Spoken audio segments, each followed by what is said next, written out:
Today's video is about how the quote-unquote free traders are full of it. And I'll tell you what they're full of once we get like 30 seconds into the video, and you can start, speaking like real people speak. But the reason they're full of it is quite simple, is the system that they're defending is not remotely free trade. So free trade, what most people think of is that there would be no tariffs, right? Everybody would just trade freely. That's pretty much what free trade means. And even if it was relatively free trade, like if the tariffs were pretty low and they were only targeted towards certain goods that are really important to a given country or whatever, you might, some people might still be willing to describe that as free trade. Particularly, like I said, if it was very limited, it was very low, and it was balanced, countries were like, okay, well, we generally have no tariffs, but rice is really important to us. We're going to put a 10% tariff on it, and we understand that corn is really important to you. You're going to put a 10% tariff on that. Great. But this system that exists in the world for the past 75 years that they're defending as quote-unquote free trade is not remotely free trade. It's everybody else in the world tariffing the shit out of us and us not tariffing anyone else. And for a long time, we allowed this for two reasons. Well, actually, three reasons. One reason is it's honestly just a form of of white guilt and basically viewing your trade policy as foreign aid. That, yeah, they're screwing us on trade, but they need to do that because they're developing, or in the case of the Europeans, they're recovering from World War II. We need them to be strong to counter the Soviet Union, and so it doesn't matter. We're just so far ahead of these people. It's okay. Just let them screw us on trade, because if that helps them, that's a good thing for us. That's the one thing. And then the other thing is that what you have to understand is that business people are not patriots. They're not even close to patriots. They basically don't have a country. These people that are hardcore business people, that are CEOs of companies and they're on Wall Street, they are ruthless, pragmatic people that really believe in a doctrine that their sole loyalty and their sole responsibility is to generate profits for shareholders. And so that explains their actions completely. They don't want a policy that benefits the country. They want a policy that benefits their company. And it benefits a corporation, obviously. If you can sell products at a price that the richest country in the world will pay, but produce those products in the poorest country in the world, where you only have to pay them cents an hour, of course that's great for your country. I mean, for your company. And so that's the only reason why they don't want tariffs, is because tariffs cut into their profits. Because if they have some Chinese peasant making their product and then they're selling it back to Americans, I mean, the profit margins are just obscene for the company, and they don't want to pay a tariff, and they certainly don't want to have to bring the company back to the U.S. where they're going to have to pay American wages. And it's the same reason why they're so pro-immigrant, because or pro-illegal immigration, specifically, and pro-immigration in general, is because it's simply because they can pay those people less, especially if they're illegal. Like, they love illegal immigrants, because they can basically just exploit the shit out of them, and they can't do anything about it because they're illegal. And they could pay them virtually nothing. So that's their second, that's their backup plan. Is like, we want to be able to ship these things overseas and pay some Chinese peasant virtually nothing, and then get tax, and then basically not have a tariff at all when they sell it back here. That's all they think about. They don't care about what's good for the American worker or what's good for the country. They truly believe that that's none of their business. Their business is maximizing shareholder profit, and they get rewarded handsomely for doing that.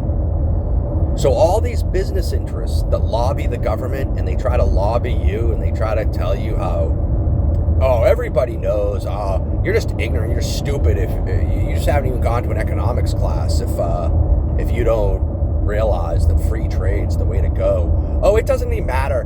All these other countries are just stupid for tariffing us. We're the smart ones for having no tariffs. And it's like, they don't give a shit that China has massive tariffs and other trade barriers on us. And they've built their whole economy around that. They've built their entire economy off exporting to us, and we can't export to them. I mean, for one, obviously, there are other factors than just tariffs. I mean, for one, they were just too poor to be a useful market for our goods. But they also didn't want our goods because they want to create their own industry, and they've done a great job of it. But they've been totally, they couldn't have done it without U.S. businesses. I mean, U.S. businesses made this monster, and they don't even want to fix it. Even now that they're confronted with this monster that they created, they just want to keep feeding the monster, because feeding the monster is profitable to them. They have not one iota of loyalty to the country.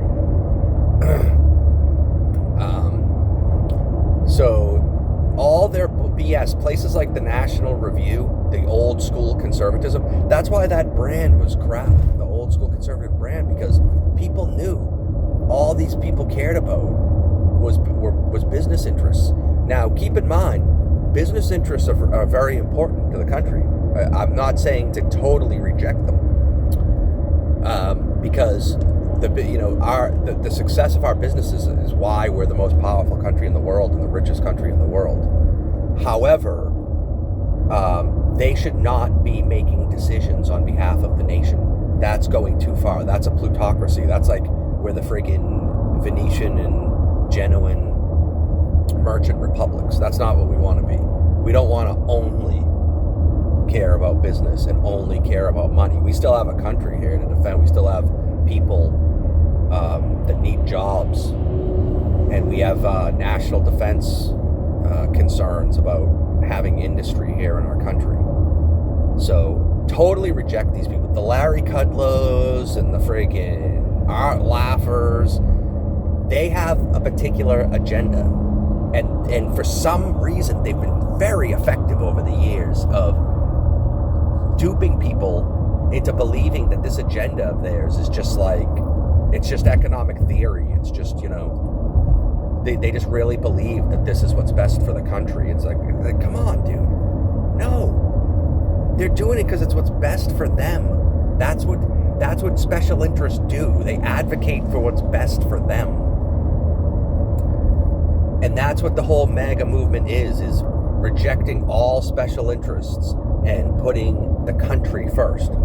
This is the kind of revivalist movement that you hear about in history, when some country was like down and on the brink of collapse or whatever, and then here comes, Alexius Comnenus to usher in the Comnenian revival, the Comnenian restoration. This is it. This is a revival. This is like, there's actually a group that rose up and is for the country, not for far left ideologies and not for far right in a certain way business interests. So I'm pro-business. I mean, it's a big issue obviously I have with the left, is that you cannot be anti-business and for a strong economy, because all the economy is the aggregate of your business activity. I mean, you have to just be totally ignorant to be anti-business. But like I said, everything's about a middle ground, and you cannot go to being just totally beholden to what the business interests want, because there are cases where what the business interests want is detrimental to your country, and that's what we've seen over the past 75 years. Yeah, the business has made a ton of money, man, but they did that by sending our entire industry overseas. And the argument that they make that it's offset by the fact that we're, high-tech stuff, new innovation stays here, that is true to an extent, but you still need certain industries. You cannot have a situation right now where China makes all of the ships in the world and you're trying to compete with them in a Navy arms race, but they produce everything. I mean, they produce everything that our military uses. It's insane. It's totally insane. Like, we could not win a war against China, even though on the face of it, our military might still be slightly stronger than China's. The war is not going to be won immediately. It's between two extremely powerful countries. It's going to go on, and as it goes on, they're just going to choke us out because we rely on them to live. I mean, you can't fight somebody that you rely on to live. So this bullshit about, we're just sending over cheap jobs overseas and we're innovating. Well, no, how about we innovate and we keep our steel industry? How about we innovate and we still are a world leader in car manufacturing? Aluminum, all kinds of metals. How about we not send our chip industry overseas? None of that was necessary. None of that had to happen. It was intentional policy that was put in place by business interests.